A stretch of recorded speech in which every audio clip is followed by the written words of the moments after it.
Have you ever just known you were right? Deep down, you had the answer. And then someone pushes back and suddenly you're like, wait, am I crazy?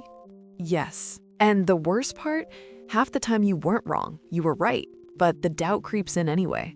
And it's so subtle, not a crisis, just the floor shifting slightly under your feet. Not a scream, just a whisper. And those whispers, way more destructive. Welcome to Unfiltered Minds Uncut. I'm Alex. And I'm Riya. Today, self-doubt. Specifically the kind that shows up even when you're actually right, which is honestly one of the most confusing things a person can experience. Because at least when you're wrong, there's something to fix. But when you're right and still can't trust yourself, that's a different thing. So why does this happen? I think it starts early. You're a kid, you say something true, and the adults dismiss it, and you just learn to second guess yourself. And that becomes your default, this background program of, what if I'm missing something? The doubt happens before you even have time to evaluate whether it's warranted. Someone challenges you. Boom. Even if your original instinct was completely right. There is also a social layer. We're wired to care what other people think. Back in the day, being rejected from the group could literally mean death. So your brain learned to prioritize social approval, sometimes over your own judgment. Which made sense then, but now you're in a meeting, your boss disagrees with you, and your brain is treating it like you're about to be eaten by a bear. Nobody's dying, but your nervous system doesn't know that. There's also the confidence gap. Some people just project certainty, louder, more dominant, and we assume that means they're more right. But confidence and correctness are not the same thing. The person who's actually done their homework, they're the one hedging, saying, I think, and I could be wrong, but because they understand nuance, and that nuance gets read as uncertainty. So people trust them less, even though they should trust them more. Completely backwards. And there's this pressure to soften everything, but speak with confidence, blow back. Too tentative, nobody listens. Too confident, you're difficult. But understanding why it happens, though, that's the first step to not letting it run you. What does this look like day to day?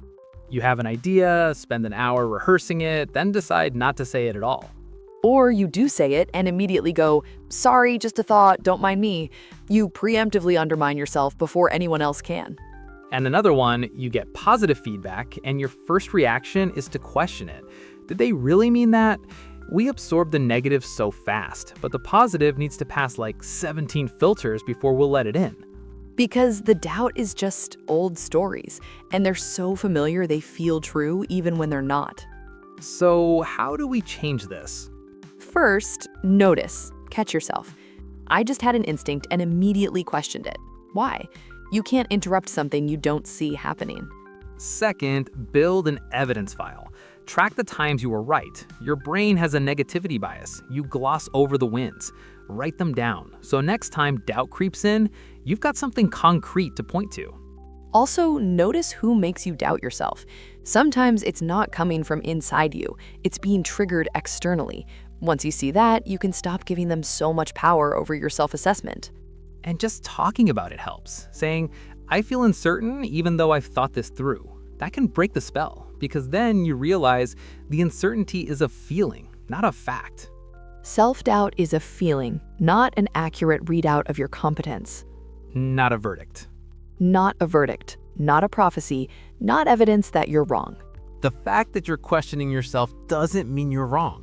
Sometimes it just means you care enough to take it seriously. And the people who never doubt themselves, they're not smarter, they're just louder. You sitting with the uncertainty, asking the hard questions, you deserve to take yourself seriously. You've earned your perspective, even if no one else in the room says so. That's a wrap. If this hit home, if you've ever known something and still doubted it, you are not alone. Drop a comment below. We'd love to hear your thoughts. See you next time. Take care of yourselves.